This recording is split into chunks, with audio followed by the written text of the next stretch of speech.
कुंभ लगन वाले जातकों के लिए हम राहु और शुक्र कंजक्शन को डिस्कस कर रहे हैं। इस वीडियो में आपके अब 9th हाउस के लिए विचार करेंगे। 9th हाउस की बात आती है तो शुक्र यहाँ पर आपके लिए काफ़ी इंपॉर्टेंट होंगे, क्योंकि शुक्र यहाँ पर अपने ही घर में स्थित होंगे, साथ में अब वो डिस्पोजिटर भी हैं। हालांकि आपको शनि को देखना ही होगा, लेकिन शुक्र यहाँ पे अब वक्री नहीं होने चाहिए। हालांकि शुक्र आपके 4th लॉर्ड भी हैं, इस वजह से शुक्र का बहुत मेजर रोल यहाँ रहेगा। अब अगर शुक्र वक्री हो जाते हैं तो आपको जो एक्सपेक्टेड रिजल्ट हैं उनमें काफ़ी कमी देखने को मिल सकती है। ऐसा शुक्र और राहु आपको देश विदेश में भ्रमण के लिए काफ़ी ज़्यादा उत्सुक रखेगा। लाइफ में आप कोई बहुत बड़ा गोल लेके चलेंगे, आपका फॉरेन से डीलिंग या किसी अदर स्टेट के लोगों से डीलिंग होगा तो अब वो आपके लिए बहुत ज़्यादा फेवर करेगा। साथ साथ में शुक्र से रिलेटेड किसी भी प्रकार का बिजनेस अगर आपको किसी अदर कंट्री में जाके करना है, किसी अदर स्टेट में जाके करना है, तो वो आप कर सकते हैं। हालांकि इसमें आपकी महादशा का भी उतना ही इंपॉर्टेंट रोल होगा। तो क्या आपको राहु की या फिर शुक्र की महादशा है या नहीं, ये आपको जरूर देख लेना चाहिए।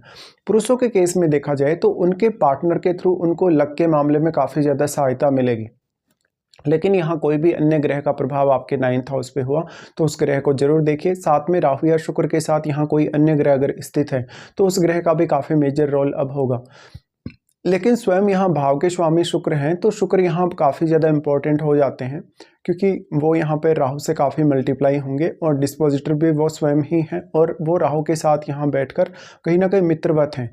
ऐसे केस में अब अगर राहु या शुक्र का ही कोई मित्र ग्रह आपके 9वें भाव में बैठा हो तब ये कंजक्शन आपको और भी अच्छे से फेवर कर पाएगा। साथ में जो प्लैनेट यहाँ आ गया आपके 9वें भाव में, वो जिन जिन भावों को रिप्रेजेंट कर रहा है उन भावों के मामले में आप काफ़ी लकी रहेंगे। उन भाव से किसी भी प्रकार का गेन पाने, किसी भी प्रकार की धन या लग्जरी संबंधी चीज़ें पाने के लिए, ऐसे केस में आपको ये प्लान करना होगा कि आपको जहाँ जहाँ भी ट्रेवल करना है लाइफ में, जहाँ जहाँ भी आपको निवास करना है, रहना है, उन मामलों में आपके डिसीजन काफ़ी बेटर होने चाहिए। अब क्योंकि शुक्र 4th लॉर्ड है, तो अगर आप कहीं दूर सेटल होते हैं, अपना जन्म स्थल अगर आप छोड़ते हैं, तो वहाँ पर एक अच्छी लाइफस्टाइल का आप आनंद ले पाएंगे। शुक्र यहाँ किसी भी अन्य ग्रह से प्रभावित होगा या राहु यहाँ प्रभावित होंगे तो उस ग्रह की क्वालिटीज़ या उस ग्रह के कारकत्व को आपको काफ़ी सीरियसली देखना होगा, क्योंकि कोई भी अगर फायरी ग्रह का प्रभाव राहु या शुक्र पर पड़ता है तो उतनी ही ज़्यादा आपकी अपेक्षाएं तीव्र होती हैं। लेकिन फायरी ग्रह यहाँ होगा तो शुक्र उतना अच्छे से कभी कभी वर्क नहीं करते, भले ही वो अपने भाव में बैठे हैं फिर भी। ऐसे केस में आपको देखना होगा कि जो यहाँ 7 वाला प्लैनेट है वो किस प्रकार का प्रभाव डाल पा रहा है, या कोई अन्य ग्रह का यहाँ एस्पेक्ट है तो वो ग्रह किस प्रकार से यहाँ प्रभाव डाल पा रहा है। इसके साथ साथ अगर राहु का या शुक्र का कोई मित्र ग्रह ही यहाँ बैठे तब आपको ये कंजक्शन और भी ज़्यादा सपोर्टिव होगा। इसके साथ साथ आपकी महादशा काफ़ी मैटर करेगी। मान लो अगर आपको राहु की या शुक्र की महादशा होगी तो ये मामलों में फिर आपको ये कंजक्शन और भी ज़्यादा सपोर्ट कर पाएगा। इस केस में अगर स्त्रियों के चार्ट के हिसाब से इस कंजक्शन को देखा जाए तो ऐसे स्त्रियों के जो शौक होते हैं, उनके जो इंटरेस्ट होते हैं काफ़ी डिफरेंट हो सकते हैं। इवन उनको देश विदेश में घूमने फिरने, जीवन में बहुत ज़्यादा ऐशो आराम पाने, लग्जरियस चीज़ें पाने के लिए ये कंजक्शन काफ़ी प्रेरित कर सकता है। इसके साथ साथ उनको फॉरेन के कल्चर या किसी अदर स्टेट के कल्चर के साथ एडजस्टमेंट में काफ़ी इजी रहता है। यहाँ पे अगर पुरुषों की बात की जाएगी तो पुरुषों के केस में कुछ हद तक ये कंजक्शन उतना ज़्यादा या तो फेवर नहीं करेगा, या तो फिर मैरिज वगैरह को लेके आपको काफ़ी सीरियसली प्लान करने होंगे। देखिए, क्योंकि शुक्र यहाँ पे राहु के साथ है और शुक्र अगर बहुत ज़्यादा राहु के क्लोज होंगे तो राहु का इम्पैक्ट उतना ही ज़्यादा शुक्र पर बढ़ेगा। इसके साथ साथ आपकी जो इच्छा शक्ति है शुक्र से रिलेटेड चीज़ों को पाने के लिए या जीवन में बहुत ज़्यादा सुख समृद्धि पाने के लिए और प्रबल होगी। लेकिन शुक्र वक्री होने के केस में यहाँ आपको काफ़ी ज़्यादा प्रॉब्लम्स आ जाएंगी, क्योंकि वक्री होने के केस में राहु के साथ शुक्र होंगे तो राहु की साइड ही वो मूव कर रहे हैं आपके अष्टम की तरफ, तो फिर इसका बहुत मेजर इम्पैक्ट आपकी मैरिड लाइफ पर पड़ेगा, जो काफ़ी नेगेटिव हो सकता है ज़्यादातर केसेस में। अब जो शुक्र हैं, शुक्र आपके चार्ट में क्योंकि 4th हाउस के स्वामी हैं, तो ऐसे में आपके भौतिक सुख सुविधाएं, आपकी जो लाइफ स्टाइल है वो आपके लिए काफ़ी ज़्यादा इंपॉर्टेंट हो। 9वें भाव में राहु और शुक्र दोनों ही जो स्थित हैं, यहाँ राहु आपके लगन को एस्पेक्ट कर रहे हैं। देखिए, लगन आपका क्योंकि एक्वेरियस है तो ऐसा राहु आपको और भी ज़्यादा भोग विलास या और भी ज़्यादा शुक्र से रिलेटेड इच्छाएँ देगा जो काफ़ी स्ट्रॉन्ग होंगी। और जैसे मैंने स्टार्टिंग में बोला कि लाइफ में कोई बहुत हायर पर्पज़, कोई बहुत ही हायर गोल लेके आप चलेंगे, तो शुक्र अगर वक्री ना हो तो उन गोल्स को पाने, उन चीज़ों को अचीव करने में आपको काफ़ी हद तक मदद मिल जाएगी। इसके साथ साथ क्योंकि अब शुक्र स्वयं के भाव में ही है, ऐसे में शुक्र कितने ज़्यादा यहाँ पे राहु के क्लोज हैं वो आपको देख लेना चाहिए। अब लगन में बैठा हुआ ग्रह आपके लिए काफ़ी इंपॉर्टेंट होगा, क्योंकि लगन में बैठे हुए ग्रह की क्वालिटीज़ को भी राहु काफ़ी ज़्यादा मल्टीप्लाई या एम्पलीफाई करने की कोशिश करेंगे। इसमें उस ग्रह विशेष को लेकर आपके जीवन में काफ़ी मेजर रोल उसका रहेगा और उससे संबंधित आपकी अपेक्षाएं बढ़ेंगी।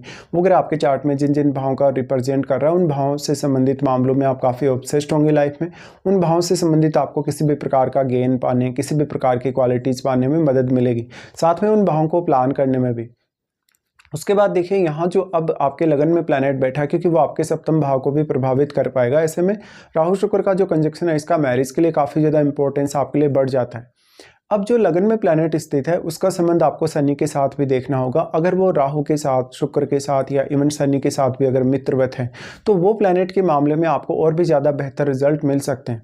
यहाँ पे फिर इनका प्रभाव होगा आपके थर्ड हाउस पे, जहाँ पर आपके थर्ड हाउस में अब केतु स्थित होंगे। केतु यहाँ सारी की सारी एनर्जी को अपने में समाहित कर ले रहे हैं और अपने साथ बैठे हुए ग्रह की क्वालिटीज़ को भी केतु अपने में समाहित कर रहे हैं और उस ग्रह की क्वालिटीज़ को काफ़ी वो डिक्रीज भी कर रहे हैं।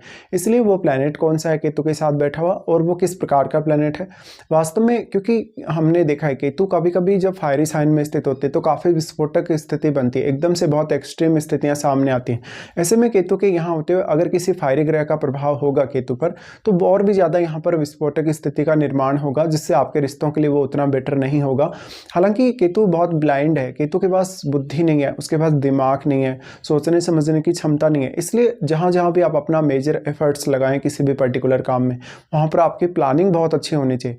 ऐसे में शुक्र के साथ जो भी प्लैनेट यहाँ बैठा है, हालांकि राहु उसको मल्टीप्लाई कर रहे हैं आपके नवम भाव में, बट केतु के साथ जो प्लैनेट बैठेगा आपके थर्ड हाउस में, तो केतु उस ग्रह की क्वालिटीज़ को भी डिक्रीज कर रहे हैं। तो उस प्लैनेट विशेष से संबंधित आपके चार्ट में जो भाव हैं उनको लेकर आपको काफ़ी कन्फ्यूजन क्रिएट होगा, उन भाव से संबंधित फैसले लेने में भी आपको काफ़ी ज़्यादा परेशानी का अनुभव होगा। अब यहाँ पे राहु और शुक्र वैसे तो दोनों का ही प्रभाव है आपके थर्ड पे, बट वास्तव में यहाँ राहु का जो प्रभाव है उसकी तुलना में शुक्र का प्रभाव ज़्यादा रहेगा, क्योंकि राहु और केतु के बीच में 180 डिग्री का एंगल है। लेकिन जो शुक्र हैं, क्योंकि राहु से काफ़ी मल्टीप्लाई हुए हैं, तो शुक्र केतु पर ज़्यादा प्रभाव डालने में सक्षम होंगे। इस प्रकार से अगर देखा जाए तो ये कंजक्शन में आपको ये सब प्लानिंग्स करनी होगी अच्छे से और काफ़ी अच्छे से सोचना होगा। अब जो केतु के साथ प्लैनेट बैठ गया, उस प्लैनेट विशेष को लेकर आप काफ़ी अपनी लाइफ में फ्रस्ट्रेट होंगे या उन भावों से संबंधित कार्यों को प्लान करने में भी काफ़ी ज़्यादा फ्रस्ट्रेट होंगे, जिनका स्वामी होकर कोई भी ग्रह यहाँ आया है थर्ड में। तो ऑलमोस्ट आपका लगभग हर काम के लिए एफर्ट बहुत ज़्यादा ही लगने वाला है। अब अगर मान लो कोई फायरी ग्रह केतु के साथ बैठ जाता है तो आपको और भी ज़्यादा अपने रिश्तों को लेकर प्रॉब्लम्स बढ़ेंगी।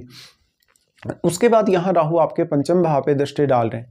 देखिए पंचम भाव पे राहु का दृष्टि होने से ऐसा जो राहु होगा मोस्टली आपके लिए काफ़ी बेहतर रिजल्ट लाएगा और वो आपको काफ़ी क्रिएटिविटी देगा, काफ़ी ज़्यादा एंजाइटी इश्यूज या कहीं ना कहीं बहुत ज़्यादा ऑब्सेशन देगा, क्योंकि पंचम भाव है वो आपके निर्णय लेने का भी है, आपके सोच विचार का भी है, आपकी जो थिंकिंग है किसी भी पर्टिकुलर काम को लेके आप कितना पॉजिटिव सोच रहे हैं या किसी भी काम को लेके आप कितना ज़्यादा नेगेटिव सोच रहे हैं।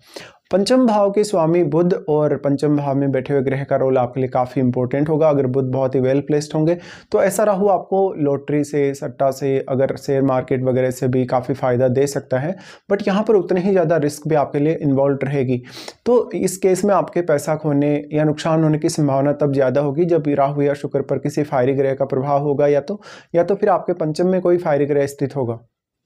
तो मोस्टली ये कंजक्शन अगर देखा जाए ओवरऑल तरीके से तो आपके जीवन में काफ़ी ज़्यादा ऐसी संभावनाएं लाएगा जहां पर आप लाइफ में बहुत कुछ बेहतर अचीव कर सकते हैं।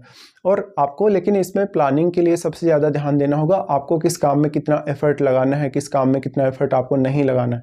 मैरिज के दृष्टिकोण से पुरुषों के लिए अगर इस कंजक्शन को देखा जाएगा तो ऐसे लोगों का जो पार्टनर है उसका डायरेक्टली इनडायरेक्टली कुछ कनेक्शन अदर स्टेट से या इवन फॉरेन से हो सकता है। साथ में जो कनेक्शन होगा उसकी वजह से लाइफ में काफ़ी मेजर चेंजेज मैरिज के बाद आ सकते हैं। मैरिज के बाद फॉरेन सेटलमेंट होने या लगातार फॉरेन टूर होते रहने की भी संभावनाएं होंगी। तो इस बात की संभावना अब काफ़ी ज़्यादा बढ़ जाती है कि भले ही जब तक अपने घरेलू जीवन की सारी आवश्यकताओं को पूरा कर पाएगा और घरेलू लाइफ में उसकी जो अपनी फैमिली से डिमांड्स वगैरह हैं वो भी जब तक कहीं ना कहीं अपने स्वयं के एफर्ट से ही फुलफिल कर पाएगा, फैमिली पर उसको इतना ज़्यादा डिपेंडेंट रहने की आवश्यकता नहीं है। लेकिन फैमिली के मामलों में भी वो अपनी काफ़ी ज़्यादा सक्रिय भागीदारी निभाएगा। इसके साथ साथ अपनी महादशा को अब आप ज़रूर चेक कर सकते हैं।